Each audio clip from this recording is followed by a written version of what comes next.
Good evening to all, and welcome to the Chatter Afters official podcast on HBO's The Last of Us, where we chat and seek the art beyond the clickers. How is everybody doing out there? I'm Brandon, and as usual, I am joined by the Beyond the Clickers crew, Brett Miro Hello, hello. and Mike Thomas. When you're lost in the darkness, look for the light. Don't you dare do that. I'm gonna punch your jaw. Greatest comeback ever. Guys, we're here. We've made it. This is the second episode of this podcast, weekly series that we're gonna be talking The Last of Us on HBO. We've made it to the first episode, the premiere of the series. I'm pretty confident I'm not the only one that has a million things to talk about this show because this It's real. premiere- It's real. It actually happened. It actually happened. Sam Finally. Raimi had nothing to do with it. Yeah. And it shows like someone would have been trapped in a cabin by now. So that's just, that simply didn't happen here. But guys, we have a great action-packed episode. We're going to be talking about a couple of articles that came out on the tails of the premiere. We're going to jump into the episode, break it down, and celebrate the show for what it is. And at the very end, if you're that 1%er, who am I kidding? If you're one of the gamers of the millions of people that have played the game, don't worry. We're not going to forget about you. Towards the end of the show, we're going to focus on breaking down those things that come directly from the game that literally are celebrated and exist in such a great way within the show. So we have a great show for you guys. And the first thing I want to talk about is there's this article that I'm pretty confident is just like a gag. It's not necessarily like a real thing. And if it's a real thing, it's kind of a sad story. Sadder than the outbreak even. Actually, not as sad. I think this site is like the Onion for Yes, for gamers gamers. and Right, pop culture right. stuff. Yeah, so Right. I love it's like But it's like the Onion and like the Cinephiles is the other one that are just Yes. pranking with like all the varieties or whatever. So apparently, supposedly, as you guys know, the original game, The Last of Us, for the longest time has been a PlayStation exclusive since its inception. Of course, Naughty Yep. Dog working hand in hand with PlayStation. Now Naughty Dog being a huge part of PlayStation Studios as well. So The Last of Us has only been a PlayStation game. It's now finally being moved to PC. Not Xbox, being moved to PC in March with the release of Part 1, which of course makes perfect sense because that's by the time the show is going to end, it's going to be around that time. And apparently there's this person, or they made this story up about this person that wanted to experience The Last of Us as a game. But of course, they own an Xbox, so they can't play it. So supposedly, this person went to their room and watched the show with their Xbox controller. So, I can confirm that I have a friend, Caleb Williams, and he's just like, that's how it felt being an Xbox player watching The Last of Us for the first time. Like he's like, oh, so this is what I've been missing for the last decade, huh? Good to know. Good to know. And it's just like, yeah, it's so funny. And it's funny because there's certain scenes like when Joel is walking around the QZ, you can imagine just going. right. It is just hilarious. It's hilarious to think about. But also, it also kind of talks about the idea of exclusivity that I would say Xbox really, apart from like not anymore. Like it used to be a big thing when Xbox first came out. Like Halo was like took the world by storm, and Right. it was all about getting an Xbox because you couldn't play Halo unless you had an Xbox. And LAN parties were a thing, and it was a huge deal. But with PlayStation, it's always been, especially moving into PlayStation 2, PlayStation 3, exclusives, especially story-driven exclusives by PlayStation, became such a huge thing. It became the one thing that distinguished PlayStation as a console, as a company that makes games story-driven. And Last of Us is one of those stories that a lot of people have been wanting to get their hands on, to the point that some people even bought their consoles, Brett, because they wanted to play games like The Last of Us. And the fact that Sony has made the decision to bring the story to other consoles and other systems is very interesting. Because, of course, they just want this story to be played by as many people as possible. But again, what a great way to prepare those that are going to be playing that for the first time in other consoles than by providing us one of the greatest video game adaptations that we've ever seen, which is the adaptation of the story that drives the show. So, before we, oh boy, yes, Yeah, you know. welcome to All the time. It's yes. It receives while we're sitting a standing ovation. That's a line from the producers. I love that movie. So as we jump in, before we jump into the episode, because I think we can all agree that once we jump into the episode, we want to stick to it. We found this Variety article about the impact financially, or at least with views, as a show. Because here's the thing: it's a TV show. It's not a movie. So it's not judged by box office numbers. It's literally judged by how many eyes see it, and from there it counts streaming numbers. And I don't know how streaming works, but Sure. people seeing it on the premiere, people seeing it consistently or multiple times. That's how this show is judged, and we all want more of it. And Brett, what do we got? What is this Variety article? What is it saying? Yeah, so I just like make it easier for everybody. I just pulled out like kind of the most important little key points from here. So for those of you that like numbers, that like hearing comparisons and just kind of getting where this sits in relation to other big TV premieres and, you know, and HBO in general, because HBO is kind of like the king. They're like the pinnacle of, you know, really good television. So The Last of Us was the second biggest debut of the last 13 years on HBO, behind only House of the Dragon, which is, you know, this is me, my editorial little side note. That's like an established franchise, a TV franchise already. There's already a built-in audience. I mean, of course, there's a built-in audience for the game, The Last of Us 2, but general audiences, probably not. They're not really necessarily intersecting with the gamer crowd. So that's a pretty big deal. House of Dragon had, you know, 6-7 seasons of Game of Thrones to like get all those people and like dump them on there. And this is still the second biggest debut of the last 13 years on HBO. That's huge. And it's not like they haven't had hits series. Yeah. Second largest opening for an HBO show since Boardwalk Empire, which that premiered in 2010. So that's actually, since Boardwalk Empire, this is the second biggest debut since then. We have, as far as people watching, 4.7 million US viewers across both the regular HBO channel and HBO Max. And the Sunday numbers for The Last of Us were nearly double the season 2 premiere night numbers for Euphoria. Which is, the article puts that it's HBO's biggest modern day hit next to House of the Dragon. So again, Euphoria already had a season. So this is something that, you know, you're pulling in a bunch of people, and it actually nearly double that eyes were on this. Also, the big point here too is HBO notes that Sunday night viewership for an HBO series typically represents only 20 to 40% of the show's total gross audience per episode. So that's crazy. So basically from there, the show is expected to grow quite a bit, because those people who watch the actual night it airs only makes up 20 to 40%. So now people are going to be catching up on Monday, on Tuesday, maybe next Saturday night before the next episode airs on Sunday. So I mean, this is a huge fucking hit already. And it's just amazing. And it's funny because not every show can say that they can put Steve Buscemi numbers.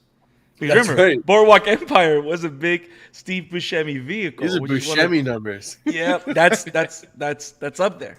It's up there. You know what I mean? Buscemi numbers. That's really good. That's really good. Yes, it is. Like I'm impressed, because I mean, we all knew what we were getting, because we trusted the creative team. If you guys want to hear our thoughts of going into the show, check out episode 0 of Beyond the Clickers.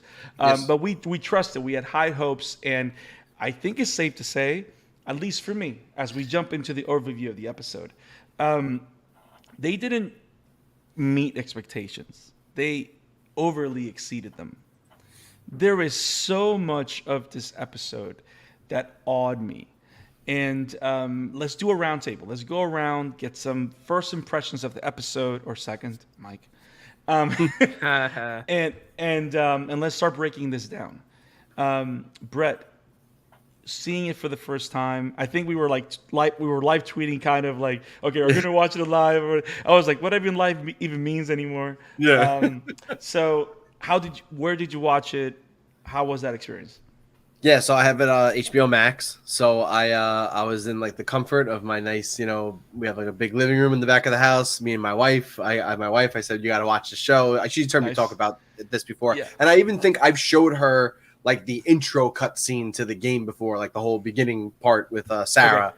So Like the she's prologue. so she kind of like knows that, and she knows I've like raved about this, and I've been like talking about it since like they announced it. I was like, they're gonna make the show. It's going to HBO. I was like, it's such a big deal. It's gonna be on HBO. It's gonna So- push Steve Buscemi number. Yeah, we got comfy. We sat down, and 9:00. We just boom. I went on HBO Max, turned it right on. So we watched it in real time.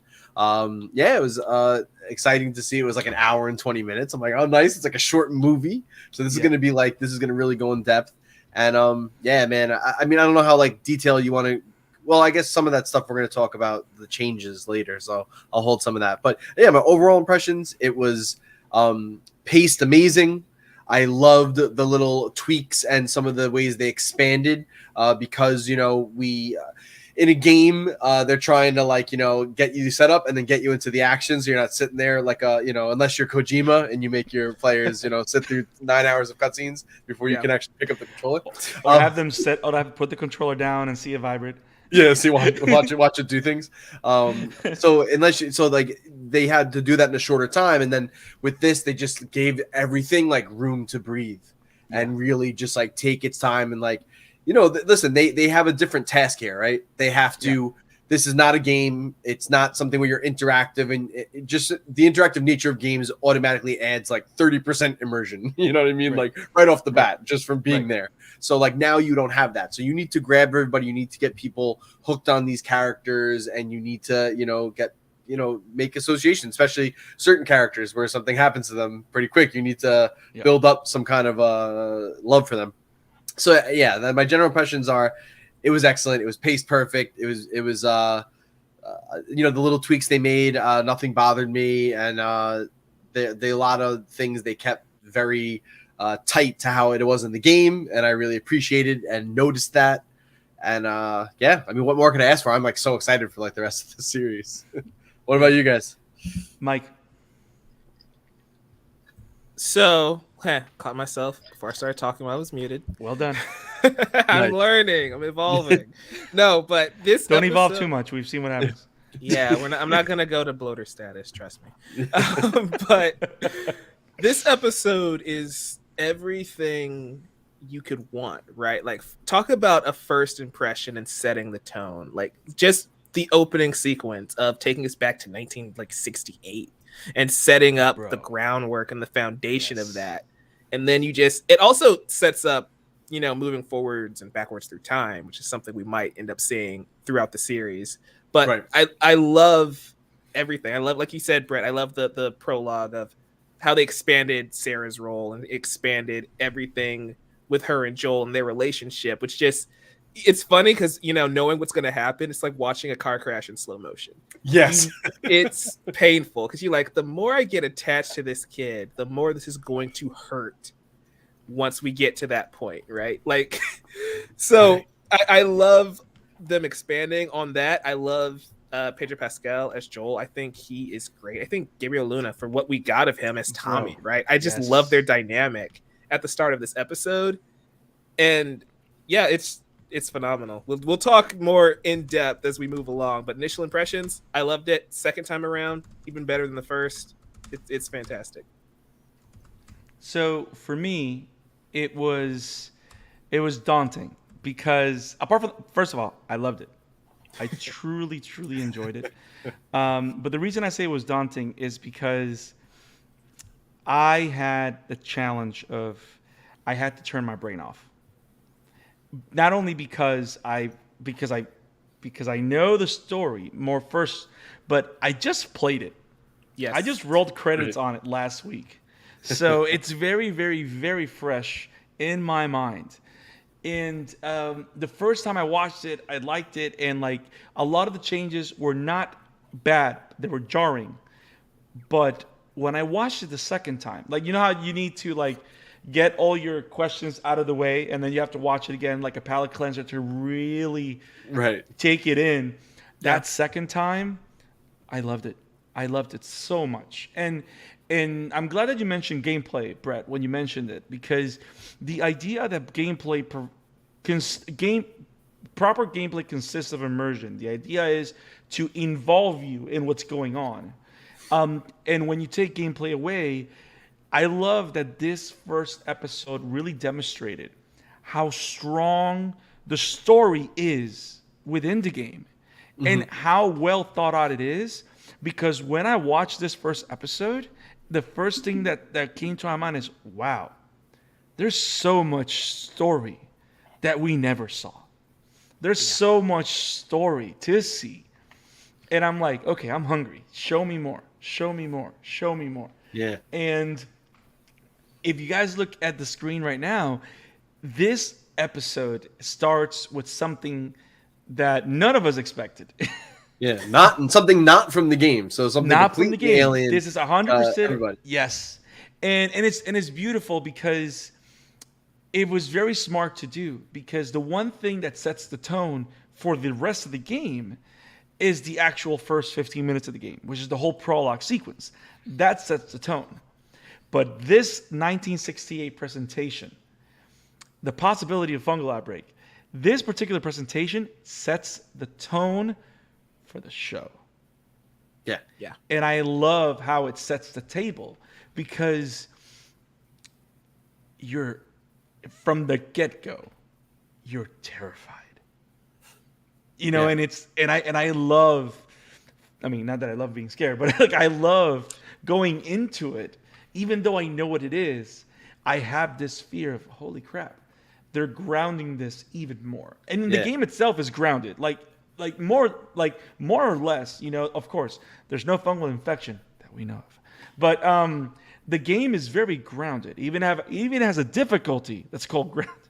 Yeah. Like, so the game is grounded enough that this just provides another layer of reality.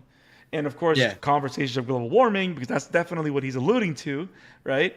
It's so frightening when everything just starts happening, and then where the story takes you, and you're just like, from the first moment this particular sequence occurs, they grab me, and they just Yeah. didn't let go. I have a couple of thoughts on the scene. So I love the addition of it. Number one, like it's awesome.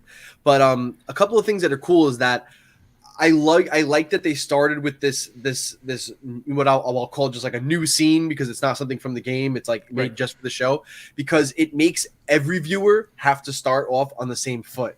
It's not like they started with the Sarah Joel stuff where it's like, okay, as a gamer, I'm coming in. All right, I already know this. Already, I'm ready. Like, okay, I know this part of the ride. All right, let's get it going. You Right. know, it's like we all new viewers and people that are familiar with the story alike got like a new dose of something.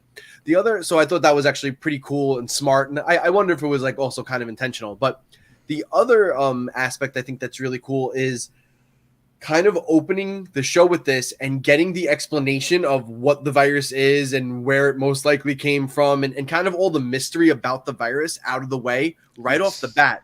Because as we know, the game, the story is not about the virus. It's not about Right. zombies. That's a Right. backdrop. The That's your story is canvas. about these Right. people and these relationships, and that's what it's about. You know what I mean? Like that is what the story is about. So it does it that way. Like you're not gonna have people every week like, oh, I need to know. Like, oh, they're not telling me like what. Like I want to know. I need a reveal. Like, you know, people get like all antsy. Like, you know, with shows like, you know, if they're not, if the too many questions are left like lingering out there, people like kind of like lose steam. I have a couple of friends like that. They're like, I haven't learned anything. It's been 3 episodes. It's bullshit. It's nothing. I don't want to watch it anymore. Like people get like my friend got like that with like Severance, because like they were, I don't know if you saw Severance, but they were withholding a lot of stuff. Like, and so he was like, So nothing's much. happening. Nothing's happening. But then they like punched you in the face at the end, and you were like, oh, it's amazing. So that was. But you have to, but you have to force yourself to go to the end, as opposed to having this constant flow of information, Like, that which it mystery's out does of the change way. the experience. Right. Yeah, and guess what? It's a cool explanation, and it is really creepy and ominous in the beginning, and they deliver everything. Just the delivery is perfect. It's just awesome. Yeah. And the delivery of the guy giving the explanation, like the seriousness, the demeanor. It's like Yeah. it just the delivery just grabs you. It's like, Yeah. okay, this guy knows what he's talking about. So I think Yeah. I love that. Also, apart from the fact that every single actor in the show is phenomenal, like everybody's bringing their A game to this. Like everybody's just over, like not that overacting, but you can see all the different nuances and all the acting in all the moments. So I know that that's a big direction point from the different people that are directing the episodes, because they're making this to be as real as possible and to transmit everything, like everything around you is transmitting something. Like, Right. you know what I mean? It's not just the dialogue, it's not just the scenes, but everything around you as well. Yeah. When you first saw this scene, Mike, what were your thoughts? Fear, terror. Yes, No, but yes. because, again, coming out of Especially if you have a garden. Do you have a garden? yes, actually. But God.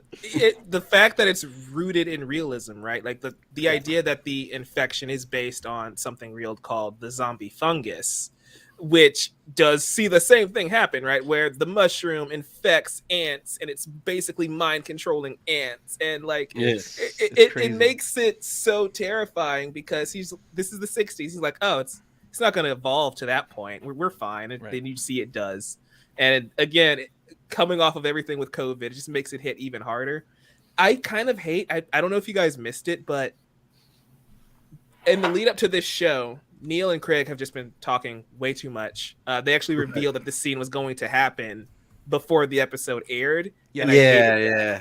Because me going in blind to that episode, I'm just like, oh, they're really going all in with this, aren't they? This was such a surprise for me, and I loved it because as soon as you cut to 2003, it makes everything from that point forward. You just have that sense of dread, like this. Yes. The way that the scenes are filmed, the way that they're shot, you're just kind of sitting there like, what's gonna happen? And even when we see Sarah in her classroom, you see a kid kind of in the background, just like doing like this, and it's like, was that kid already infected the entire time? Right. And I loved everything about it. I love the setup, and like Brett was saying, we got this out of the way, so we don't have to worry about answering questions later. Right. I think this episode did a fantastic job of setting up the world of The Last of Us, so everybody gets it, and we can just move forward. So I think the scene was really needed. So as we jump in here, right, the one thing that we get right after this presentation is the intro. Now, Brett, I know that you famously have not seen Game of Thrones. Yes. It's an open secret, right? It's like everybody knows. Yeah. But Game of Thrones is known because their intro is infamous. And the cool thing about the intro of Game of Thrones is that as the series progresses or the seasons go forward, because actually it's like a map. So as you go into a new season, the map expands. So the intro is the same; it just evolves. So I like the presentation of the intro because it's like Game of Thrones meets Rise of the Planet of the Apes, like the ending of Rise of the Planet of the Apes, where you have like the outbreak that kills humans like spreading around the world. You literally get that point A to point B, and you kind of have a little bit of this there. But what I love about this in particular is that one of the things that limits the game, because it's all about immersion and you literally being behind the characters and being on the driver's seat, is that you kind of know that this is happening everywhere, but you don't feel that it's happening everywhere. You feel that it's happening right in front of you wherever you go. So this gives us a sense of expansion of that this is happening globally, Like the global scale of it. Yeah. Exactly. And also as the show is developing in the first moments, those radios, the whole thing about Jakarta and Indonesia, the way the shopkeeper in the watch shop is reacting, and of course the idea that they're from the Middle East, or at least that's how it appears, it makes it very interesting because of course we all know that one of the things that happens in where we live is the control of information. But when you have people that live overseas, they have a different kind of communication. They're seeing other things.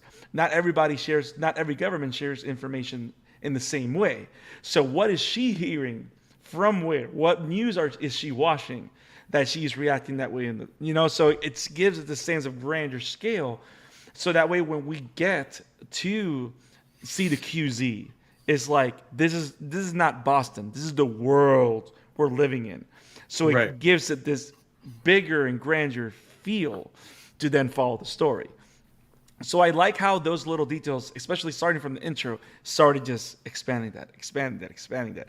Like simple things like that were just blowing my mind from the get-go, because it's kind of what I needed, because it's one of those things that if you're coming in blind are definitely interesting. Sure. So I like that they were focusing expanding elements of what works, but also finding ways to bring people in, which is what you want. Which again, it's one of the best pilots I've ever seen, because it does all of that. Right. Yeah. The intro was very True Detective Westworld kind of forming. Exactly. Which is Very cool. HBO. Very Yeah, HBO. that's what I'm saying. It's like they kind of have like a thing now. Like Yeah. it seems like with their intros, like it's like so they have a style, like a uniform style. Oh yeah, I wonder if they have like a style guide. They're like, you got to hit these beats with the intro. I need a couple of weird images and swirls here. It needs to tell a little bit of a story, and it needs to be about this long. Yes. We have to have the skull. Yeah. Skull here. They all Have a skull here. Have a snake weave through the skull's eye sockets. Like it's. But it's fungus, damn it! It's fungus. Don't say mushrooms. Did you guys get shivers hearing the Last of Us theme on HBO? Yeah. I loved it. Yeah, I loved it. Yeah. It's like listening to the guitar, listening to the themes, and you going like, this is a thing.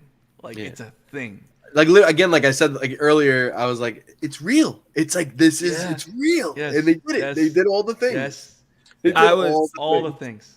I was so shocked they kept the theme. Like you would at least expect like we're gonna do an orchestral epic version for the TV show. I was like, no, we're just going to same guitar, same acoustic guitar, no changes. It is as is, because it's perfect, because it fits the tone of the story, and we're telling the same story. Yep. And I appreciate that, because a lot of times, like this is no disrespect to Marvel, right? But like with the Spider-Man movies, they use the classic Spider-Man theme, but they have the orchestra playing it, and it's like revamped to make it more cinematic. And it's like, you could have done that and nobody would have even been mad at you.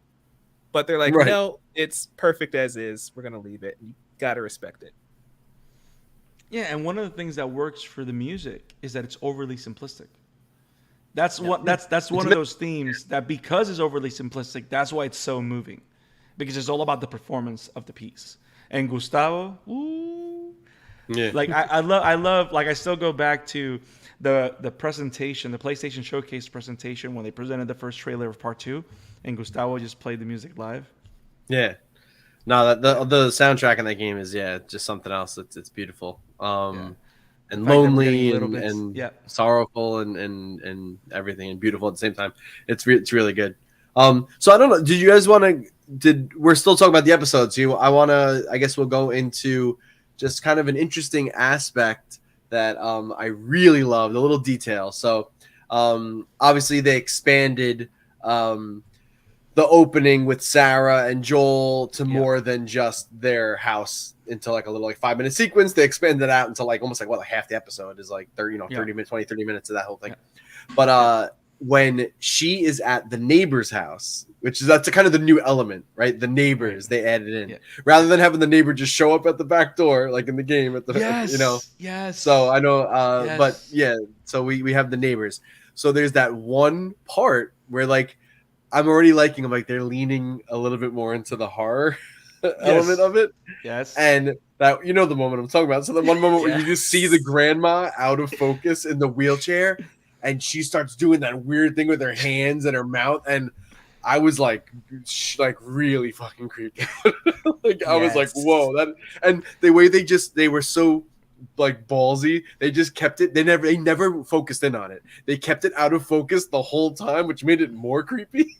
That it was just like a little blurry. Like it was just really well done, and I was like, I hope we get more of that.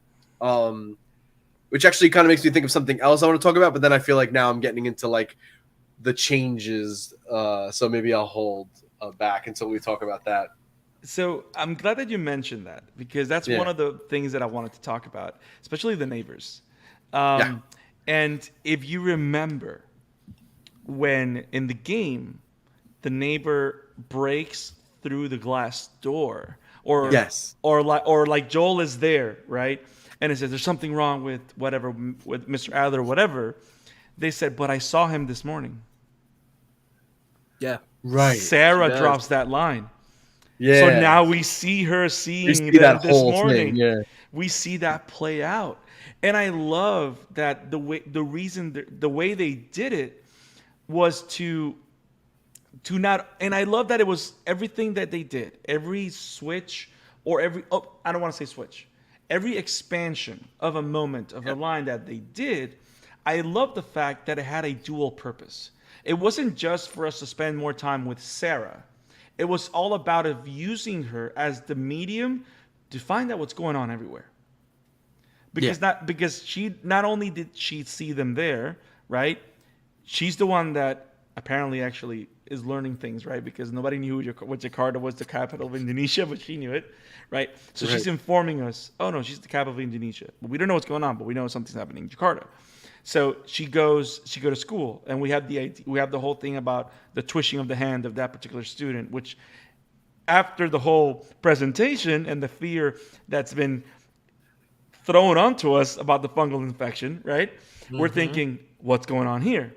So she is that POV character. So she's playing the video game role to a degree that we get at the beginning, but we are giving all that information. So we spend time with the Attlers, and I love the idea, which also is also the creepiest type of monster-based neighbor or whatever. Is like they're the nicest of people. Like it's always yeah. like the nicest of people are always the ones that when they go bad is like the creepiest and scariest thing ever. Right.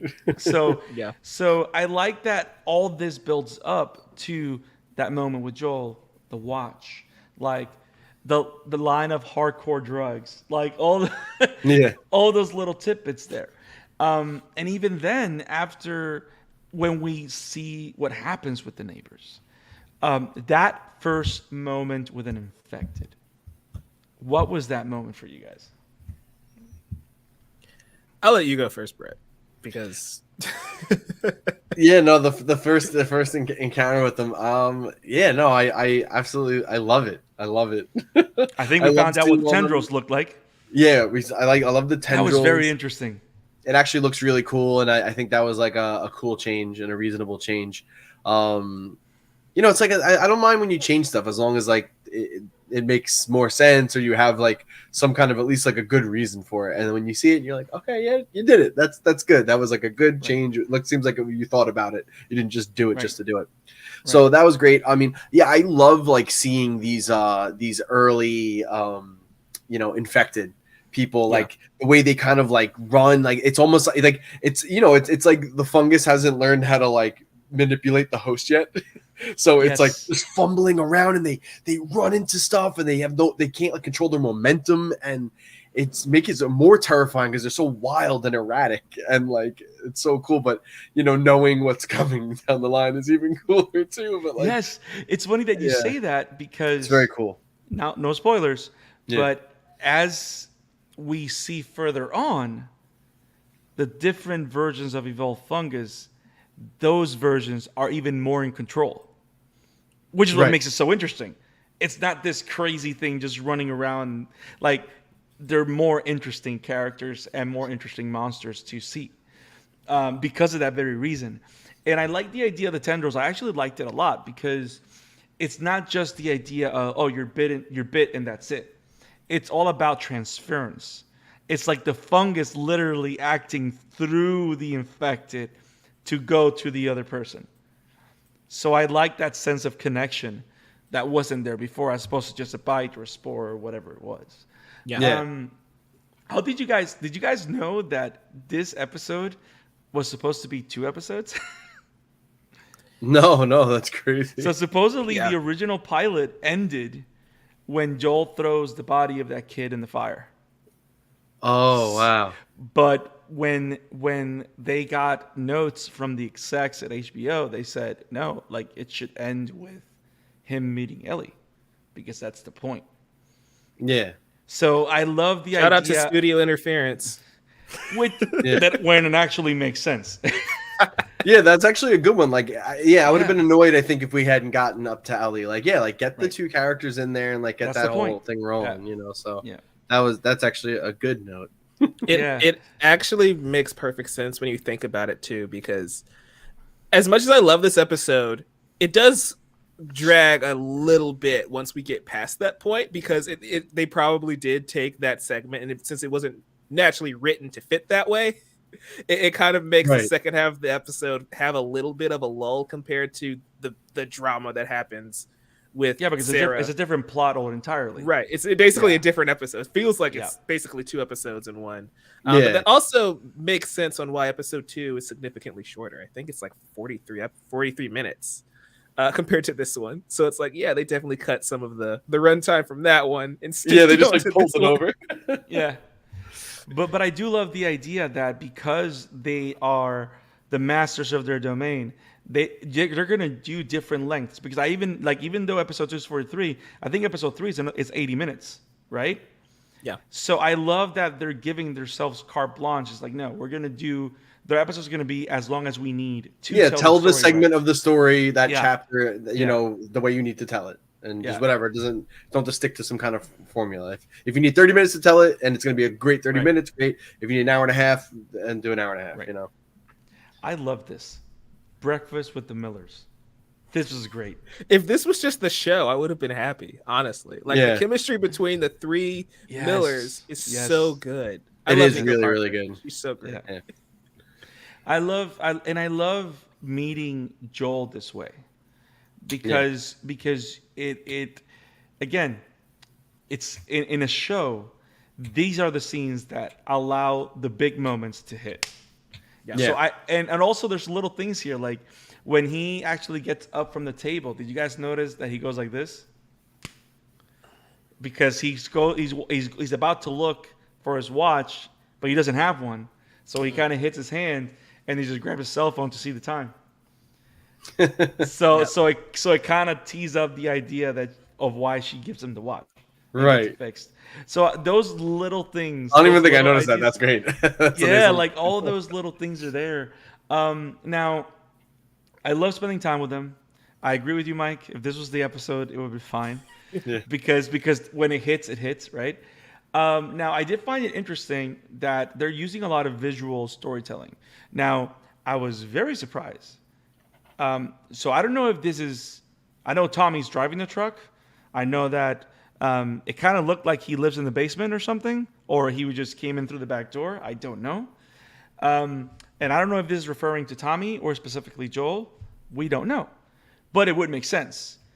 But it looks like one of them is an Army veteran. That was very interesting. Right. Yeah. And I'm inclining to think that's actually Tommy more than Joel. But I found that very interesting. Yeah. Because that does inform the character moving on. No spoilers to the future, but I Right. love how they're putting things in place. And you can see the camera actually zooms. It into zooms that. right in. They wanted you to Yeah. notice that detail. Right. Yeah, there must be maybe like also it could be like a connection to a character later, and that's how they can like use that and be like, oh yeah, they were in Operation Desert Storm together, and that's how I know this guy, and blah blah blah. Right. You know, Right. that could be just a reason to like connect some characters. But yeah, no, it's interesting, and at least like it kind of shows like why he would be. It also kind of shows like why he's pretty good marksman, as we Right. see. Very, and, very you know, good. And this not only episode- that, he's Yeah. handling. And also I like the idea of him handling the rifle, as opposed to an actual just handgun, because that Right. requires a larger degree of skill to be able to use that Right. consistently. Exactly. So it shows those little details. So I like the visual storytelling that we keep seeing in moments like that. For sure. Now, on the episode, right? Did you guys have a favorite moment or a moment that just surprised you in a good way? For me, I think the moment that surprised me the most is when we are properly introduced to Ellie. And not because I wasn't expecting it or because, that is different than how we are introduced to her in the game. just how good Bella Ramsey is. Like the moment she opens her mouth, I'm just like, yeah, that's Ellie. Like that entire One, interaction. two, She Yes. did Three. really good.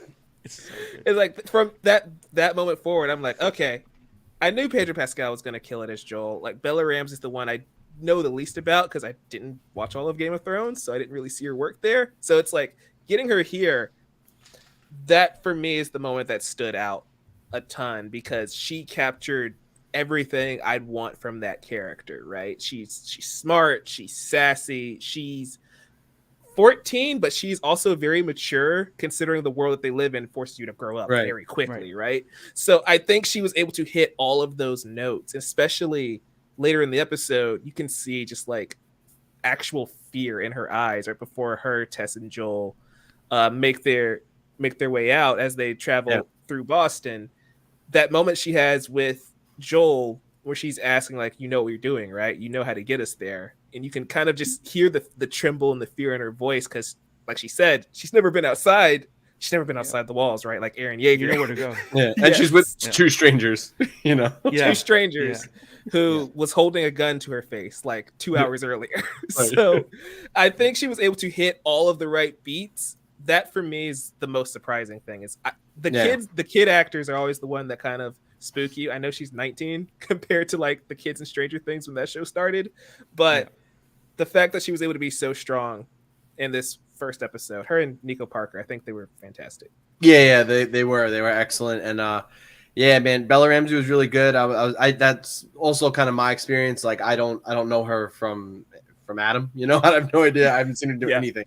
So you know, for that was a big deal for me. I'm like, I hope she nails this because like if she's not a good Ellie, I don't know how the story because I knew Pedro would be good.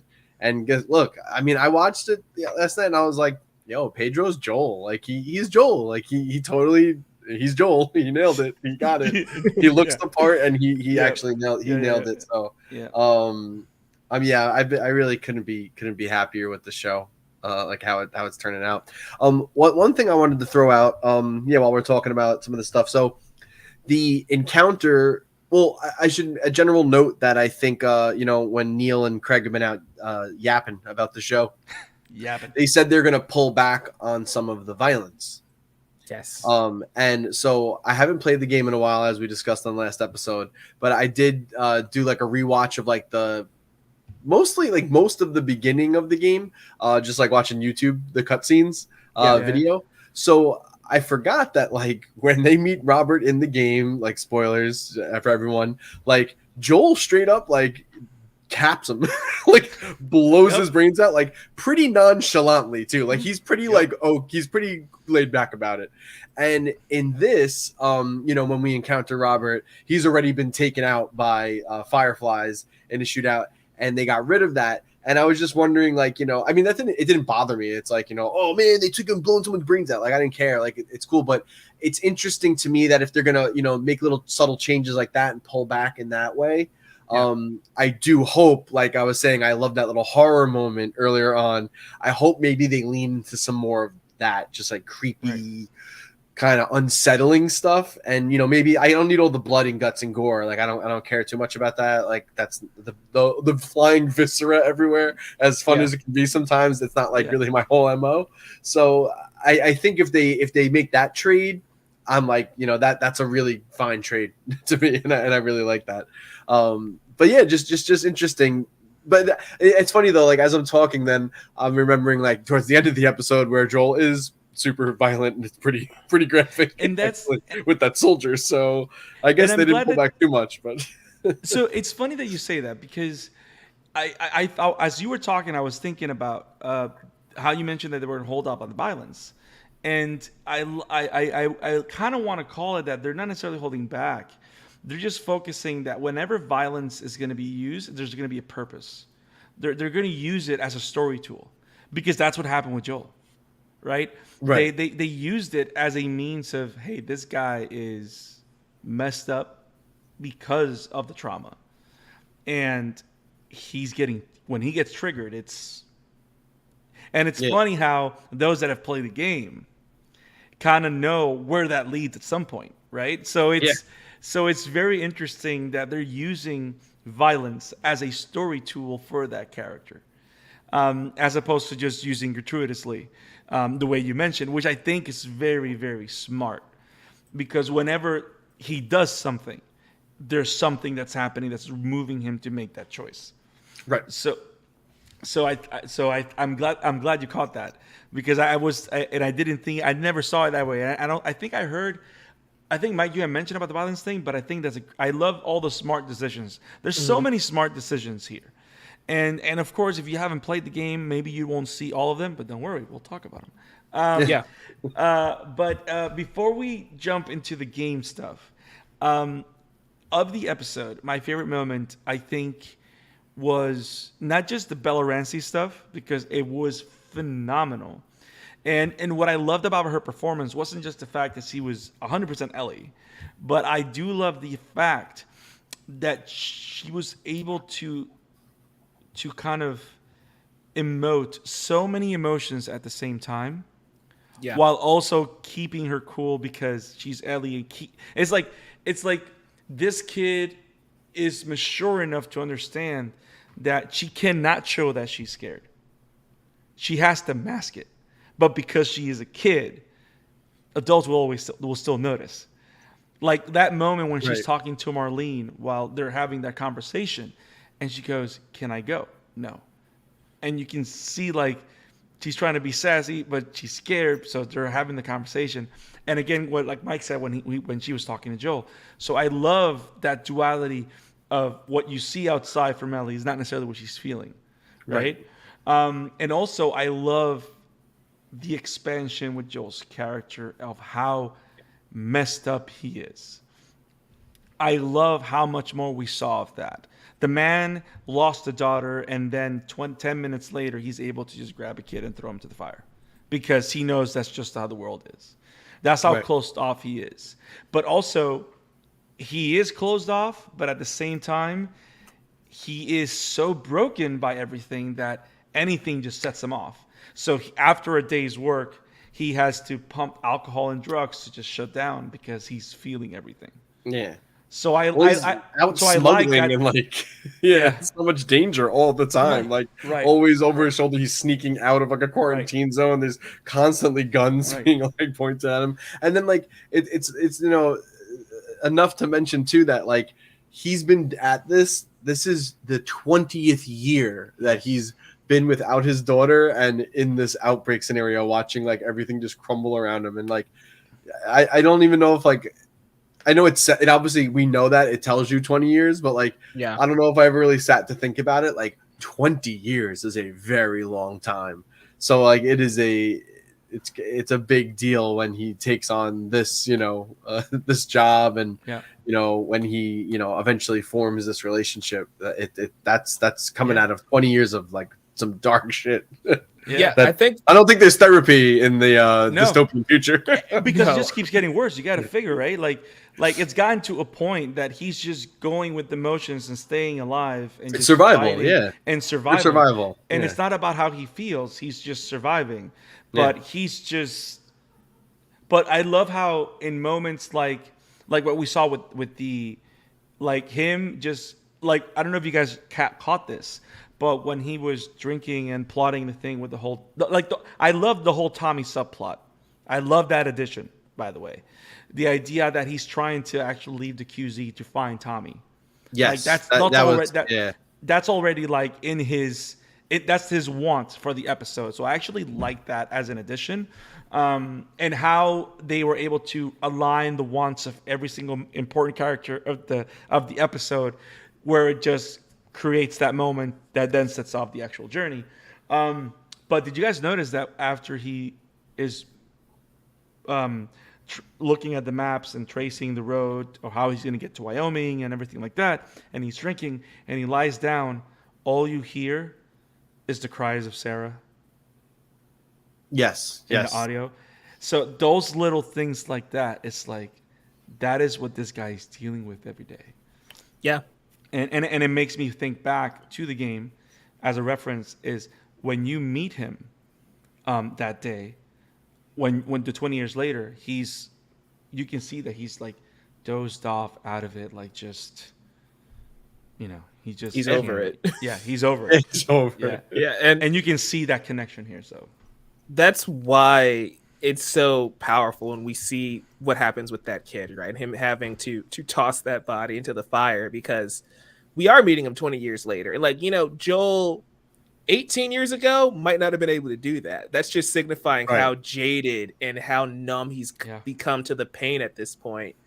But it does still haunt him. That's why he's having those nightmares. That's why he's Right. mumbling in his sleep. And I think that's just so well executed. Can we just, again, talk about the plotting and pacing of this episode with that kid, right? Like you're showing us, one, you pan up to the wall so we know how the infection works and how much time it takes for somebody to yes, become, Yeah. quicker.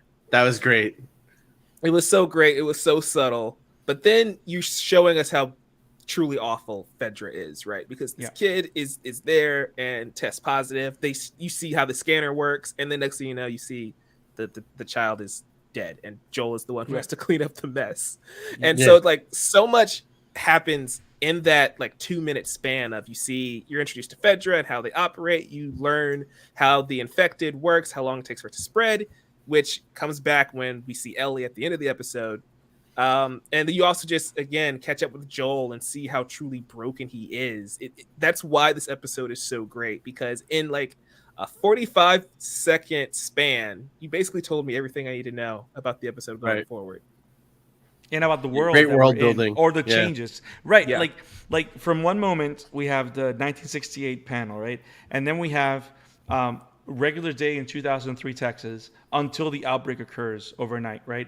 You have the 20 years later, and then like Mike said, in that 2 minutes or 1 minute and a half of that kid just wandering the forest, we already know all the changes that have occurred in the world, so we can just move on to the story. That's just brilliant. Yeah. So are you guys ready to do this and talk about the game? Yeah. And talk about the characters. I mean, because we got to do this now. If you guys have not played the game, there are going to be spoilers here, mild spoilers. Thank you for joining us. If you're only show heavy, this is the moment where you should go. But if you want to hang out, hang out. Like, subscribe. We'll see you guys next week. Yes, sir. Now, I loved every single casting. And Anna Torvis Tess. Wow. Yeah. Wow. Apart from the fact that we got more time with her, like we found out how she got the bruises that we do see her at the beginning of the game. We do get the type of relationship that she has with Joel. So I do like that. Which I love the fact that they leaned into the fact that they're technically living together in the show, because they're not living together in the game. So I like that particular switch in the terms of the dynamic. And I like the idea that she's kind of the boss. Kind of. Yeah. Okay, we're not gonna. She's top. So Anna. So it's in the article. So Yeah. Tess rules that household, but the idea of Joel being this rabid dog that she can command is a very interesting take on this dynamic, which I really look forward to see how that angle is continually explored throughout the times that we have left with Tess. Yeah, like she's the mob boss and he's the muscle, you know? Yes. It's like, She's Steve Buscemi. yeah. She's Buscemi. Yeah. I love that part of their relationship because it's present in the game too, but it's much more obvious, right? Where Joel in the show is like, "What happened? What do you want me to do?" And she's like, "I told him that you weren't gonna hurt him, but I want you to." Yeah, she's like, I But want really, you. the delivery of that line know. was very like Godfather, right? Like, Yes. but I would really like you to hurt him. Yeah. She's so great, and Yeah. I can't say anything. Sorry. My brain jumped ahead a little bit. I'm like, we're on episode 1. Stop, lock it down. Yeah, But shut it down. she's really good in this episode. The entire cast, like Meryl Dandridge coming back as Marlene, Bro. phenomenal. Talk about leaving something from the game, right? Like that was something that's like a match made in heaven, right? Yeah. Because not only is she phenomenal in the game, she's phenomenal in the show. And one of the things that I love about her coming back is because Marlene is one of those characters that in the game you know her purpose, but you kind of don't really like explore her as a character unless you actually take the time to like read the notebooks that you find in the hospital, like actually listen to all the recordings. You get a lot of that. And one of the things that I loved about that, having just played the game and done that with the notebooks and stuff, is that one of the things that she constantly talks about is how tired she is and how she's done almost with all of this, how she's ready to give up. And I love how Merle Dandridge brings that energy into this, because when we meet her in the game, she's still, top Firefly, right? Like she's not like giving up or anything, but I like the fact that this is like this group, this leader is on her last legs. And I like that dimension to the character, because it also brings a dimension to her relationship with Ellie, which again, the fact that we get more backstory of that relationship from the beginning, it gives us so much more room to grow in the future. So she was awesome. Yeah, she was good. Everyone's really good. I can't sing the praises enough. And I know there's some other great actors for some, characters coming down the pipeline, and I'm just very, very excited. Yeah. They picked the right people with the right energy. Like they knew what they needed to hit. Now, let's talk about the things that stayed, things that made the cut, right? Sure. And one of the things one of the first things that I noticed from this adaptation was the fact that when Craig and Neil sat down, and it's funny because they actually say it on the HBO podcast, is like the first thing they figured out is what's going to stay and what needs to be there, right? But what I was not expecting is not just what stayed, it's the fact that they literally grabbed the structure of how the story's told in the game and just left it alone. Yeah. Like it's perfect. Why change it? Exactly. So much work is done already. Why change it? Just change what you have to. Exactly. And the funny thing is, the things that they changed just make it that much better. Yeah. And that's how you know you have great writers, right? Keeps it interesting for people that are familiar to watch. And then it just, listen, some things just need to be streamlined and changed for a TV audience. So, and for viewers and for like a show that's coming out weekly with our crazy non-existent attention spans nowadays, because we're used to like instant gratification and binging and getting everything right away. Yes. Right. There's so much of that. So you got the right people involved. It's a lightning bottle. I was not expecting that so many lines of dialogue were left intact. Yeah, I was not expecting that. Like so many. Like the whole thing about hardcore drugs when they talk about the Wachawachi got money. Yeah. Like I found that so hilarious because the delivery was so solid. They had to keep it in because now it doubles as a Euphoria reference. Right. You think that's how they got the Steve Buscemi numbers, because they Euphoria? That's the key. That's the key. Now the one thing that I was very surprised with is because I was very surprised about the whole thing about Joel having this mission to go find Tommy. He hasn't heard about Tommy in 3 weeks. He needs to go find his brother. I like the idea that they're not on the outs like it is left to believe as you move forward in the game. But I liked how they took that entire beginning sequence of the video game, which is literally Joel and Tess need to find Robert because he stole something from them. They left that the same. Robert still sold to the Fireflies, but it wasn't the guns. It was the battery. And I like the idea that these three teams were brought together in the same room. And they were in the way they introduced Robert in this little scene here, the little time that we spent with Marlene, we are not, how sometimes you get to a room in a show and you don't know what's happening? Because we had those cutscenes cutscenes because we had those scenes with those characters. By the time we find Robert on the floor dead, and by the time we see Marlene with a gunshot wound, and suddenly the proposition of taking Ellie in this journey, all that makes sense. It doesn't feel out of place, and I love how they made that work together, with so little space and so little time, and they still did the beats where Joel goes to the room with Ellie, and they're waiting for Tess while Tess scouts everything out. It's not in the game. It was that she went out to see the merchandise. In this one, she was scouting the best way to leave. So those little things like that, it brought so much familiarity to the presentation that I just enjoyed every minute of it. And the whole thing with the radio was just hilarious. Yeah. Like, I got you. 80s means trouble. And of course, the episode ends with the 80s song.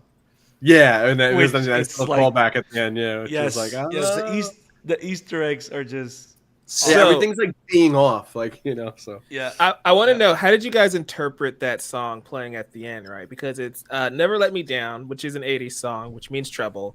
Is Right. that the show being cheeky and saying, oh, trouble's coming in episode 2? Or was that legit Bill and or Frank saying there's trouble ahead, we need you guys, look out, blah, blah, blah? Like, how would you Right. interpret it?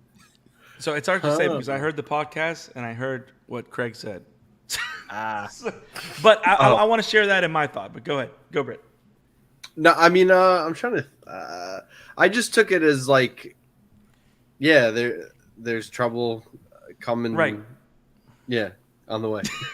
like in Like, the I show, took or it- like Bill's yeah, actually in I trouble? get it, like the meta or the bill. Yeah. I think the show was being a little cheeky, but I guess Okay. we'll see. So it's funny because you know how we know the Last of Us as a story of loss, survival, right? And I find it very interesting because every time Craig and Neil talk about The Last of Us, they talk about it as a story of love and how love is capable of the greatest things and how love is capable of the worst of things. And I find that interesting. And when Craig was talking about that particular scene, which I found very interesting, I want to hear your thoughts, is that he kind of wanted to refer to as the idea that when Joel gets that flashback and gets triggered and punches this guard, right? Nice. And punches the guard and beats him up, Ellie is scared but also amazed because she's intrigued by the violence. She's intrigued by the degree that this person is protecting her. And yeah. it's like the song talks about, I'm on the road with my friends, but it's literally a song about drugs. So the interesting thing is this chemistry between these two characters is like drugs because they complement each other in that willingness to be violent to protect each other. Yeah. Well, violence is a drug, right? Right. So so what do you guys think about that? About that particular view of connection, or the idea of them seeing it as a love story, but from those angles? Because I never heard Neil talk about it that way until talking about the show and going in that direction. What do you guys think about that? Well, I feel like when The Last of Us 2 was coming out, I feel like Neil was kind of on record saying if the first game is about love, then Last of Us 2 is about hate. Like, I think he had thrown that out before. But yeah, I mean, yeah, the show is about love and hope and a father's love for his daughter. It's a daddy-daughter love show. That's 100% what it is. So but I like that, concept and that really is what's behind everything. It just gives it at least gives you something that's a little bit lighter on the surface than just death and murder and scary stuff, So I guess it's a good way to put it. Yeah, it's definitely one thing that I always felt with The Last of Us, that Joel and Ellie, they're the best and worst thing that's ever happened to each other, right? In the games. And that scene just highlights that fact where Ellie has always wanted a protector. That's why she's feeding off of the violence in that moment. Joel wants to atone for not being able to protect Sarah. Right. And so, yeah, it's almost him having a second chance, but it's also just, again, lighting the fire, igniting that fire, that rage, that torment that he's had in his soul for so long. So seeing that dynamic play out, I can totally see why Neil and Craig would phrase it that way, because their relationship is kind of toxic, and it's under better circumstances. It shouldn't be, but the Right. world, like we've been talking about the entire episode, the world has beaten Joel down so much he still wants to be that father figure. And those instincts still peek out once in a while, especially in this moment. But he might not be ready to do that again. And so you see Right. those violent tendencies, and you see, again, with everything happening with Ellie, thing that we can mention from this episode, she got infected like a week and a half ago. So we know Right. she's been through something as well, because she said that bite mark's not fresh, but it's still a wound from, very recently. So again, it's just shared trauma sometimes, and that's why their relationship has always been fascinating, because, like I said, they're probably the best and worst thing that's ever happened to each other at this point. Right. Yeah, and I like the double meaning of words and the double meaning of elements that they are constantly using on the show, like, because the whole, like, this song, it's informing onto Joel and Ellie's relationship. It's informing to the idea of trouble ahead. And did you guys catch the final audio clip of the episode? As the music is playing and lightning strikes, all you hear is clickers. Yes. That at the end there. Yep. So I like, apart from the fact that we get that shot of that dual building on top of each other, which is directly from the game. Yes. That's like again, if it ain't broke, don't fix it, right? I love how they're trying, they're not only trying, and they're doing it. They're telling the story. They're bringing these elements. They're adding all these layers for us gamers to find, but also for new viewers to explore, right? They're giving us so much to talk about, so much to work with, but at the same time, they're providing fan service in a healthy way. You know what I mean? It's not just the one thing. They're doing all the things. And I think that's why this is like the video game adaptation of the best that's been made, because the one thing about adaptations, I think, that a lot of people hate is that they lean too hard to one of those things. Right. But this show is definitely striking the right balance, where they're giving you a little bit of everything. They're expanding more here, but it still feels very familiar. And they're adding things here, but because they make sense, because they play out here. Like the whole conversation of the radio was just to set up that moment, but it works perfect. But it actually, you appreciate that it's building the moment, because what a hell of a cliffhanger to end there. Like for a moment, I kind of felt that with the duration of the episode, that we were going to get to that building and see the first one and see the first clicker. Like I kind of hoped that. But the cliffhanger was so satisfying that I'm like, okay, I'm good. You're going to give me a whole episode of that. I'm good. Yeah. Right. Yeah, I love that moment so much when they're setting up the radio, because one, that highlights how smart Ellie is. That informs us also how Bill, Frank, and Joel think, right? By having this secret code of songs on the radio. Which is it's hidden on the Billboard songbook. Like, yes, Right. It's the moments of levity, right? Because that is a funny joke. I really appreciate them injecting humor. Like when Marlene's, her friend is like, I could just take her. She's like, you don't have an ear on your effing head. Yeah, sure. I remember that was it's amazing. just like that was so bad. That was the worst burn ever. It's like, wow, brutal. But yeah, I wanted to. And she's talk to going you like, guys. Yeah, she was like, you're right. Yeah, I can't argue with that. But I wanted to ask you guys before we wrap things up a bit.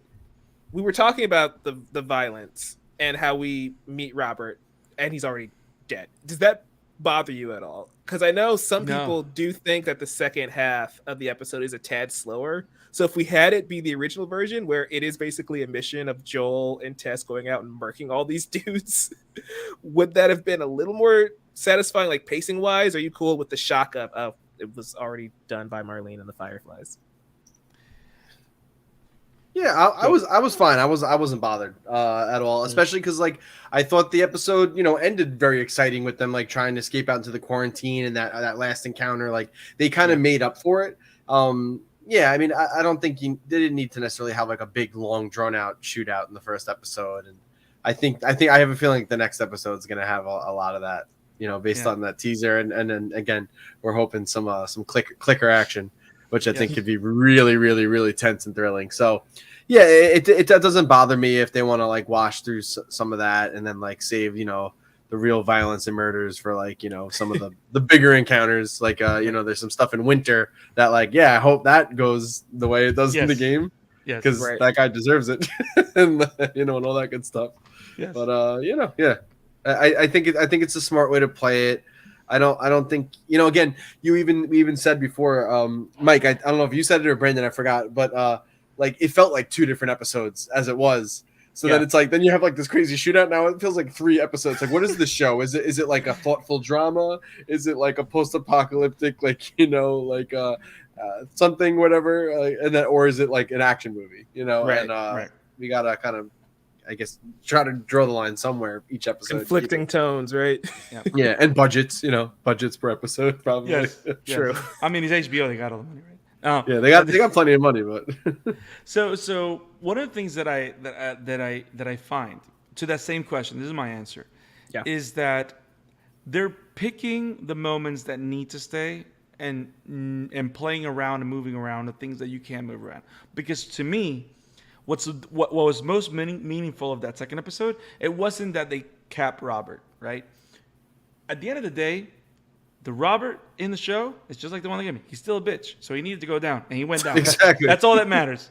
That's all. Exactly. That's all that matters.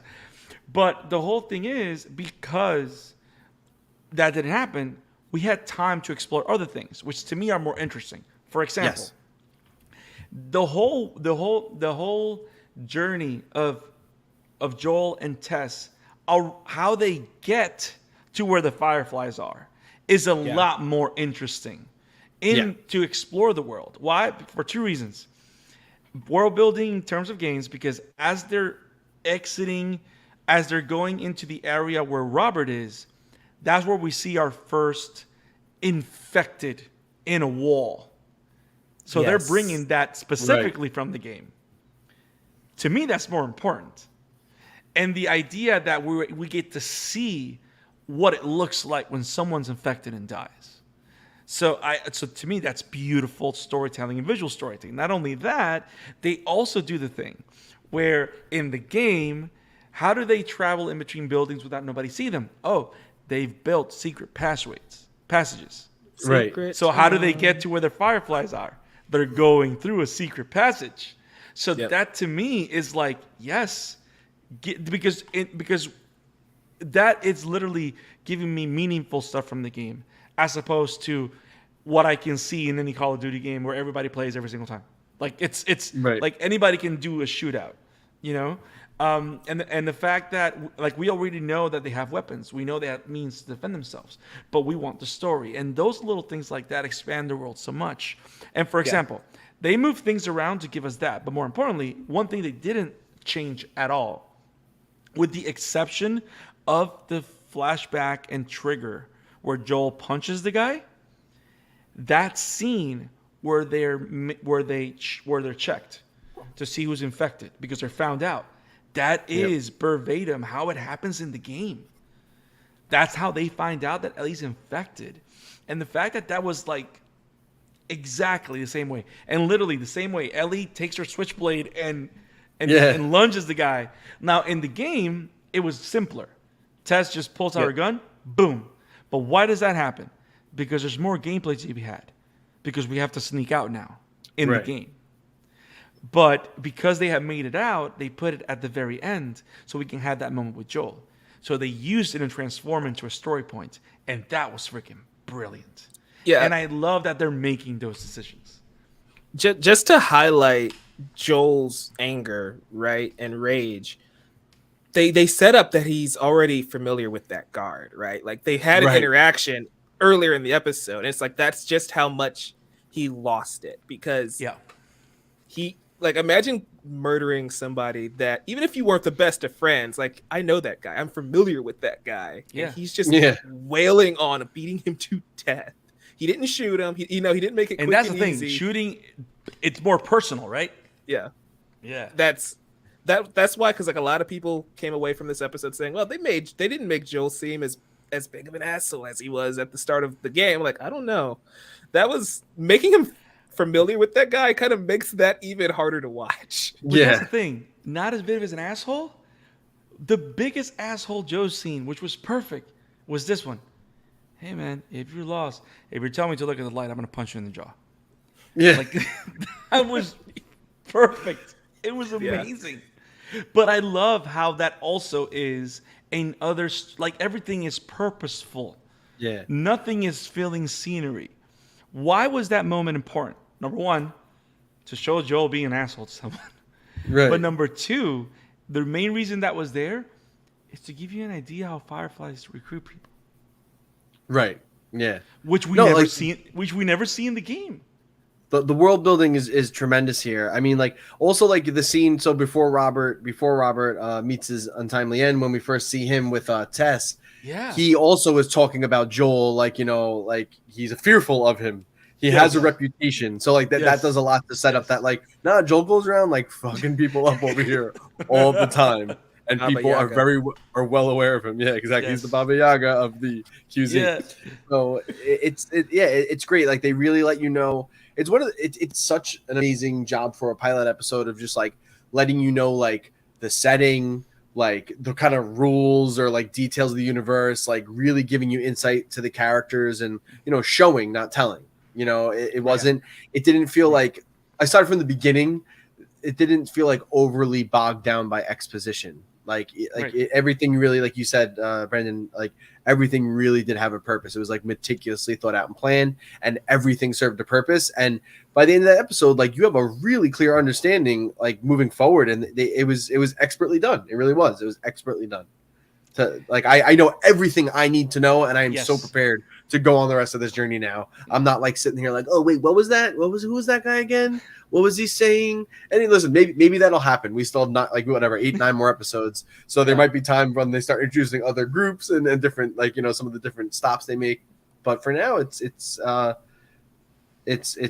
really good. And like, you know, my like I said, my wife, she at the end of it. Well, first of all, in the beginning during that 1960s part, she was like, well, she goes, that got me super intrigued and like I'm already super interested. So like that hit, and she's Yes. like very much like she likes. We watch TV all the time. She likes a lot of shows, but she's picky with what she watches, and she's not like, she's very much a general audience. Like she's not the Yeah. like the big obsessive nerd person. So I like to use her as like a barometer for stuff. And at It's the a end good of that, she was barometer. like, yeah. yeah, and at the end of that, she was like, that was a good episode. Like I really want to see, like, you know, the next Yeah. one. And I was like, Nice. they fucking nailed it then. So I'm like, if they can get her, who has like no fucking interest. I mean, listen, we were big Walking Dead fans until about season 8. So at least like that was already there. She does like that kind of genre. Yeah. But yeah, man, I think that was like a great barometer to watch for her, and she's on and she wants to keep watching it. So like that's exciting because like a lot of times we don't agree on what to watch. So it's nice to find something, and I'm super into it, and then she can, you know, really enjoy it too. So I wanted to Amazing. mention one last Yeah. thing, because I almost forgot it. And not only do we have those moments in the second half of the episode that were just identical or expanded, but the whole outbreak sequence. Oh, yeah. It's literally like almost to shot the for T. shot. Yeah. No, like the movie theater, the outside of the diner where the runner is chasing Joel, and Yeah. how he's shot, how Sarah gets shot. But the biggest thing was the POV of Sarah inside the truck. It's Yeah, the I was surprised same. they kept that. I was surprised they kept that. Yo! But it was like a Yo! great. Yes, was great. It was Yeah. amazing. The fact that was like it's slightly switched between the camera becoming Sarah, right? And then Yep. seeing Sarah's face. And in certain moments, Sarah would turn around, right? Like it was like, wow, like Yeah. it was great. It was great. I mean, It this was show very is so effective.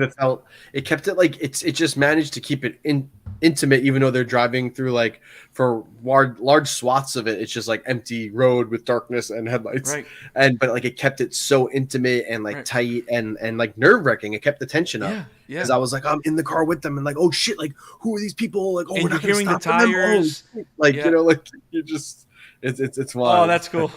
That's great. That is so cool. Yeah. Um, We and- think and- we're cool. Yes. I don't know. This was great. This was awesome. We can't wait to talk about this more and more and more. Guys, tell us your favorite moments. What were your favorite moments of episode 1 of the HBO's The Last of Us? We've talked a bunch of hours. And we can't wait to talk about episode 2 when it comes out next week. We are covering The Last of Us from start to finish. So we will be here every week, every Tuesday, giving our thoughts on The Tilu Last of Us. Tuesdays. Yep, Tilu Tuesdays. Tilu Tuesdays. I like that. Taco Tuesday. Oh my, Yeah. I can't. So it's great. Watch The Last of Us. It's an amazing show. It's not, and I'm proud to say, it's not just a great video game adaptation. It's an amazing show. Like it's an amazing show, and I love the fact that not only do we see Neil Druckmann's amazing story portrayed in a different medium, but having a fan bringing it to life, because you can tell that Craig is a fan of this. Like the Craig loves this. Yeah. Because I mean, the fact that he had the choice to make anything his next project, and he said, "This is going to be our next project."